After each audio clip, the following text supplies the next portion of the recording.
We are often told that our bad habits, overeating, smoking, or losing hours to a screen, are the result of moral weakness.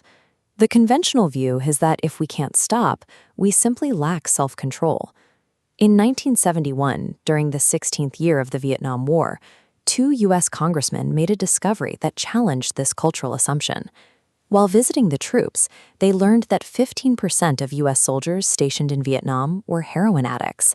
Follow-up research revealed that 35% of service members had tried the drug, and 20. Researcher Lee Robbins was tasked with tracking the soldiers to see how they fared back in the United States. Robbins found that once the soldiers returned home, only 5% of those who had been users became re-addicted within a year. Over 3 years, just 12% relapsed. Approximately 9 out of 10 soldiers who used heroin in Vietnam eliminated their addiction nearly overnight.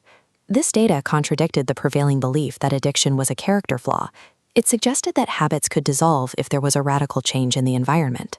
These addictions dissolved without traditional rehab or an increase in military discipline. The variable that changed was the context. In Vietnam, soldiers were surrounded by triggers: easy access to the drug, the constant stress of war, and friendships with other users. When those soldiers returned home to the United States, that context completely vanished. They found themselves in an environment devoid of the cues that triggered their habit in the jungle. When the environment changed, the behavior changed. The addiction wasn't overcome by internal force. It was stripped of its external triggers. This explains why the numbers for typical drug rehab are often the exact opposite of the Vietnam study. In a typical clinic, a person is placed in a sterile environment, removed from all the stimuli that prompt their habit. But after they get clean, they return to their old neighborhood, surrounded by the same friends and the same cues that caused the addiction in the first place. Usually, 90% of heroin users become re-addicted once they return home from rehab. Bad habits are autocatalytic. The process feeds itself. You feel bad, so you reach for a coping strategy, like junk food or a cigarette, which ultimately makes you feel worse, driving you back to the habit in a downward spiral. This spiral is driven by a biological phenomenon researchers call cue-induced wanting.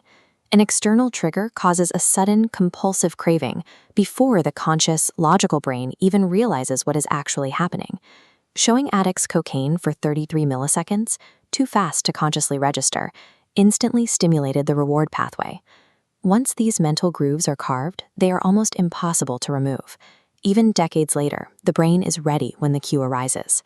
Because these grooves remain, simply resisting temptation is an ineffective long-term strategy. In the short run, you can use willpower. In the long run, you become a product of your environment. This neurological blueprint applies to everyone, not just those in a war zone. It changes how we view people with high self-control. When scientists analyze individuals who appear to have tremendous discipline, they find these people aren't biologically different from those who struggle. Instead, they are simply better at structuring their lives so they don't have to use willpower. The people with the best self-control are typically the ones who need to use it the least. It is easier to practice restraint when you aren't constantly exposed to temptation.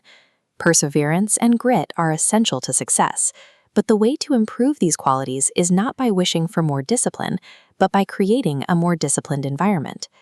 To eliminate a bad habit, you can use an inversion of the first law of behavior change: make it invisible. One of the most practical steps is reducing exposure to the cue that causes the behavior. If you can't get work done, leave your phone in another room. If you're wasting too much time, move it out of the bedroom. If you feel inadequate, stop following accounts that trigger envy. Removing a single cue can often cause an entire habit to fade away. Self-control is a short-term strategy, not a long-term one. Your energy is better spent optimizing your environment. Make the cues of your good habits obvious and the cues of your bad habits invisible.